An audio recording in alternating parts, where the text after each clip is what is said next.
Hi, my name is Kendall Sparks, and I'm a member of St. Mark's Church in the Bowery on the Lower East Side of Manhattan. And I'm wearing purple today in honor and solidarity with all of the young people in our country and around the world that are getting bullied and ostracized and marginalized because of their sexuality.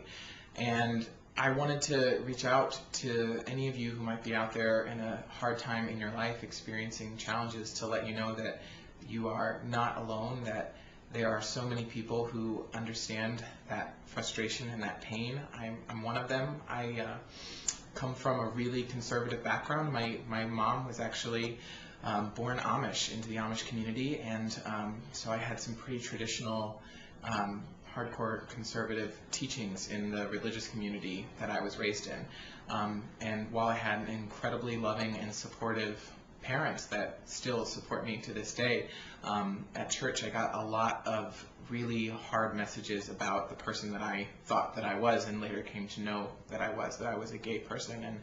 And those messages are so difficult to process because you're being told by people that you look up to, that you respect, that you are an abomination, that you are disgusting, that you're disgraceful in God's eyes. And I really believed those things about myself when I was younger, especially when I was in middle school, and I was fully aware that I was different and I really liked boys, and I knew that God was not okay with that. That's what I was told over and over and over again. But when I was in high school, I found somebody that I trusted enough to tell that I was going through this, and even though I had some incredibly dark nights where I really did consider taking the easier way out and just getting it all over with, and I really was there. I had somebody that reached out to me and told me that God doesn't make mistakes, and that I was created in the image of God, whether I was gay or straight or male or female or transgendered or any of those different expressions and unique qualities that we all have, and that God had created me for a special purpose, and that I needed to be true to that purpose. And it was one of the greatest gifts that anybody ever gave me, was that realization that I was valuable regardless of the differences, and I was valuable because of the difference. So I understand the bullying. I know what that feels like. I had somebody write faggot across my door in my dorm room in college. I had those really hard times. I had people leave a death threat in my locker in high school, and I wasn't even out then. I didn't even know how to talk about it with anybody. So I've been there, but I did have that place inside me that knew that someday it was going to get better. If I could just keep going a little bit further, I was going to find somebody that would support me, and I did. And you have to reach out. You have to ask for somebody to give you a helping hand.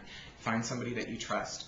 Go on the trevorproject.org if you're having a hard time and contact them and find a way to get through the darkness. And I'll have you know that now I am a happy 25-year-old. I have plenty of struggles in my life, but one thing I don't struggle with anymore is knowing that I am who God created me to be, and that I continue to strive to be the perfect realization of that, and that's always a constant struggle.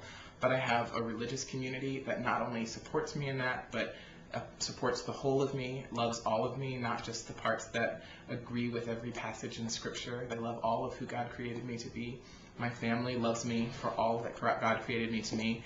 And even my Amish family, my Amish great uncles in the middle of central Illinois have embraced me. My grandmother just passed away 2 weeks ago, and I was just in the middle of that community. I'm part of one of the largest Amish families in the United States.